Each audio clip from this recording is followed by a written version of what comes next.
Adobe ফটোশপের আজকের এই ভিডিওর মাধ্যমে আমরা শিখব ম্যাজিক ইরেজ টুলের কাজ। তো এই ম্যাজিক ইরেজ টুলের নামটা মূলত ম্যাজিক ইরেজ টুল দেওয়া হয়েছে এজন্য এই টুলসটা আসলেই ম্যাজিকের মতো কাজ করে। তো চলুন আজকের এই ভিডিওটা থেকে দেখে নিই যে ম্যাজিক ইরেজ টুলের মাধ্যমে কী ধরনের ম্যাজিক আমাদেরকে ফটোশপ দেয়। তো প্রথমে আমি এখান থেকে এই যে অ্যারোটা রয়েছে এটাকে আমি এখানে প্লেস করব। তো এখানে আমরা প্লেস করার পর এখন একটা জিনিস দেখেন, আমরা এই অ্যারোটা যদি কোনো একটা কাজের ক্ষেত্রে ব্যবহার করতে চাই তাহলে এই যে এখানে যে সাদা অংশটা আছে এটা যদি থাকে তাহলে তো আমরা ব্যবহার করতে পারবো না। এখন এটাকে ব্যবহার করার জন্য অবশ্যই আমাদের এই যে সাদা অংশটা রয়েছে এটাকে তো আমাদের রিমুভ করতে হবে, তাই না? তো এখন রিমুভ করার জন্য আমরা এখান থেকে যদি এই যে ম্যাজিক ইরেজ টুলটাকে সিলেক্ট করি, এরপর আমি এখান থেকে জাস্ট একটা ক্লিক করব। এখানে একটা ক্লিক করার পর দেখেন এখান থেকে যদি আমরা ওকে করে দিই, এখন কিন্তু এই টুলসটা আমাদের এখানে অ্যাক্টিভ হয়ে গিয়েছে। এবার যদি আমরা মাউসের লেফট বাটনটা এখানে ক্লিক করি, দেখেন আমাদের এই সাদা অংশটা কিন্তু ম্যাজিকের মতোই রিমুভ হয়ে গেল।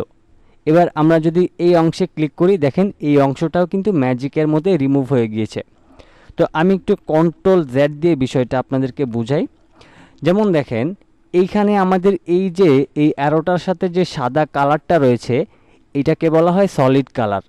যেমন এখানে যদি শুধুমাত্র রেড কালার থাকতো তাইলে সেটাও সলিড কালার হইতো, যদি ব্লু কালার থাকতো সেটাও সলিড কালার হইতো।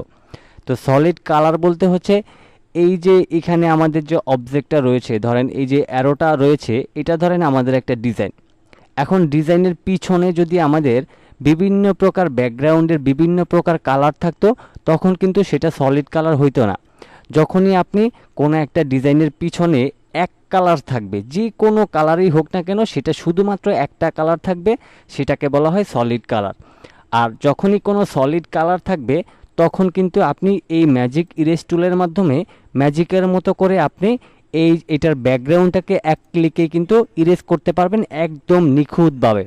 দেখেন কোনো সমস্যাই কিন্তু হয়নি, একদম নিখুঁতভাবে কিন্তু আমাদের এটা ইরেজ হয়ে গিয়েছে।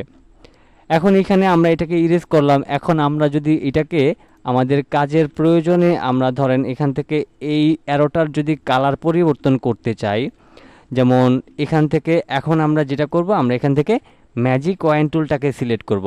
এরপর মাউসের লেফট বাটনটা এখানে যদি ক্লিক করি, দেখেন সম্পূর্ণ অ্যারোটা কিন্তু আমাদের সিলেক্ট হয়ে গিয়েছে। এবার এখানে যে আমাদের ব্যাকগ্রাউন্ডটা রয়েছে, আমি এই ব্যাকগ্রাউন্ডে ধরেন এখান থেকে রেড কালারটাকে নিয়ে কিবোর্ড থেকে কন্ট্রোল ব্যাক স্পেস যদি প্রেস করি তাইলে আমাদের অ্যারোটার কালার কিন্তু পরিবর্তন হয়ে গিয়েছে। তো ফটোশপে মূলত এখানে যে কয়টা টুলসই আছে সাথে সর্বপ্রথমে যে ম্যাজিক লেখা আছে, আসলে এই টুলসগুলি ম্যাজিকের মতোই কাজ করে। এজন্যই কিন্তু এগুলির নামের শুরুতে কিন্তু ম্যাজিক লেখাটা লিখে দিয়েছে। তো আমরা আজকে এই বিষয়টা কিন্তু ক্লিয়ার হতে পারলাম যে আসলে ম্যাজিক ইরেজ টুলের মাধ্যমে আমরা সহজেই কিন্তু যে কোনো অবজেক্ট হোক অথবা ছবি হোক সেটার পিছনের এক কালারের যে ব্যাকগ্রাউন্ড থাকে সেটা ম্যাজিকের মতো করে কিন্তু আমরা রিমুভ করে নিতে পারি। আজকের মতো এই পর্যন্তই ছিল। সবাই ভালো থাকবেন, সুস্থ থাকবেন। আল্লাহ হাফেজ।